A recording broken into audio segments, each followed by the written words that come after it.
आज कहानी है एक ऐसे शख्स की जिसने अपने अल्फाजों से और एक पुराने टेप रिकॉर्डर की मदद से पूरे के पूरे सल्तनत को घुटने पर ला दिया था। वो अपने देश से अमेरिका तक को भगा दिया, अपने देशवासियों को गुलामी की जंजीर से छुड़ाया। एक ऐसा नाम जो 20वीं सदी के जियोपॉलिटिक्स में एक जलजला सा उठा, जिसके मरने पर उसके जनाजे में करोड़ों लोग शामिल हुए।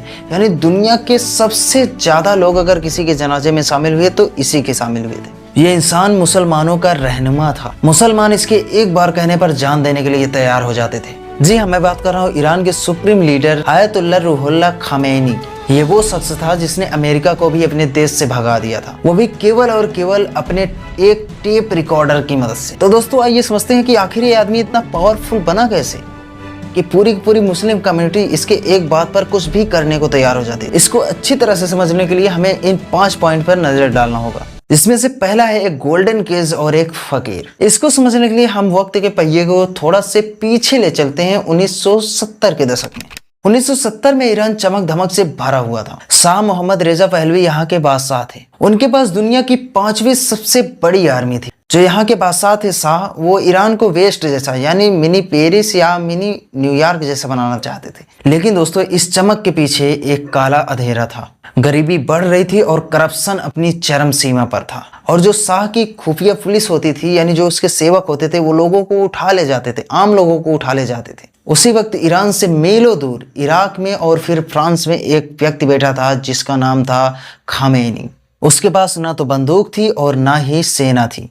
उसके पास अगर कुछ था तो वो था एक पुराना सा टेप रिकॉर्डर। खामेनी अपनी बातों को उसी टेप रिकॉर्डर में रिकॉर्ड करता था और चोरी छुपे से ईरान में भेज दिया करता था।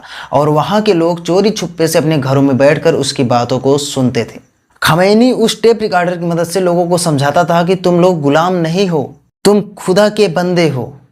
तुम इस गुलामी की जंजीर को तोड़कर बाहर निकल सकते हो, इस जालिम बादशाह से लड़ सकते हो। और ये काम वो लंबे समय से करता आ रहा था और धीरे धीरे वो ईरान के लोगों को समझाने में कामयाब हो गया और ईरान के लोग खामेनी को अपना रहनुमा मानने लगे। और तो और ईरान के लोग खामेनी को अपना बादशाह बनाने को तैयार हो गए। इसके बाद आता है वो तूफान जो पूरे के पूरे माहौल को बदल कर रख दिया। इसको अच्छे से समझने के लिए हमें दूसरे पॉइंट पर नजर डालना होगा, जो कि है 1979 की इस्लामिक रिवॉल्यूशन। साल 1979 हालात इतना ज्यादा बिगड़ गया कि लोग सड़कों पर आने लगे और शाह के विरुद्ध सब खड़े हो गए। शाह के खिलाफ प्रोटेस्ट होने लगे। जब ये प्रोटेस्ट बहुत ज्यादा बढ़ गया तो शाह ईरान छोड़कर भाग गया और यहाँ पर तख्ता पलट हो गया।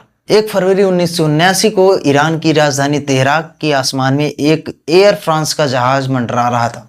उस जहाज में बैठा था खामेनी। जब खामेनी जहाज से नीचे उतरता है तो उसके स्वागत में 60 लाख से भी ज्यादा लोग वहां पर खड़े होते हैं। यह हिस्ट्री का सबसे बड़ा ह्यूमन गैदरिंग माना जाता है। खामेनी 15 साल बाद अपने देश में वापस लौटा था, जब से उसे देश से बाहर निकाला गया था। उसके वापस आने के बाद पूरा का पूरा ईरान उसके कदमों में था। खामेनी आते ही बोलता है कि मैं इस हुकूमत के गाल पर थप्पड़ मारूंगा। अब आपके मन में एक सवाल आ रहा होगा कि आखिर इतने लोग इसके स्वागत में कैसे इकट्ठा हो गए, मतलब इतने लोग इसको प्यार कैसे करते थे, इसको मानते क्यों थे इतना ज्यादा लोग। ये आपको बेहतर तरीके से समझ में आएगा तीसरे पॉइंट से। खामेनी ने केवल एक बादशाह ही नहीं हटाया था, उसने एक नया सिस्टम दिया था ईरान को। उसने कहा हुकूमत केवल पॉलिटिशियंस की नहीं होनी चाहिए, उनकी होनी चाहिए जो इस्लाम को और इंसाफ को मानते हैं और समझते हैं।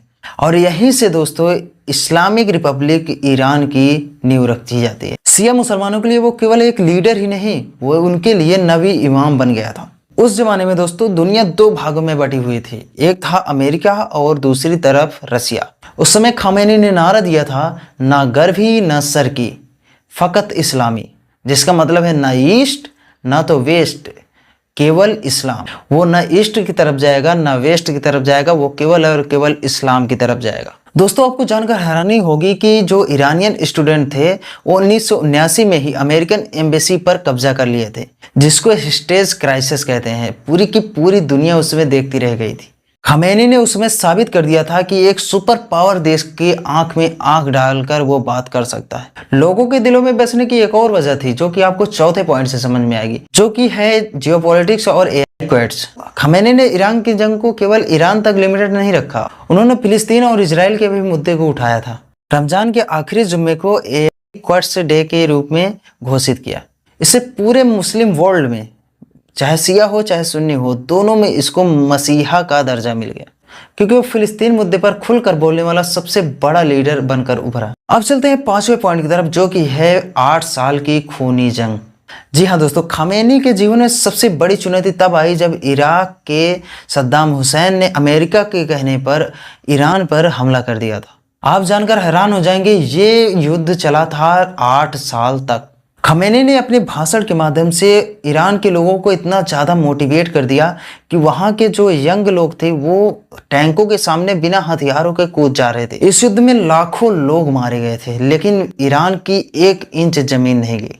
अब वक्त की पहिए को आगे बढ़ाते हैं और चलते हैं खमेनी के आखिरी समय पर, जो कि है पॉइंट नंबर 6। 1989 में जब खमेनी की मृत्यु होती है तो उसके जनाजे में लाखों करोड़ों लोग शामिल होते हैं।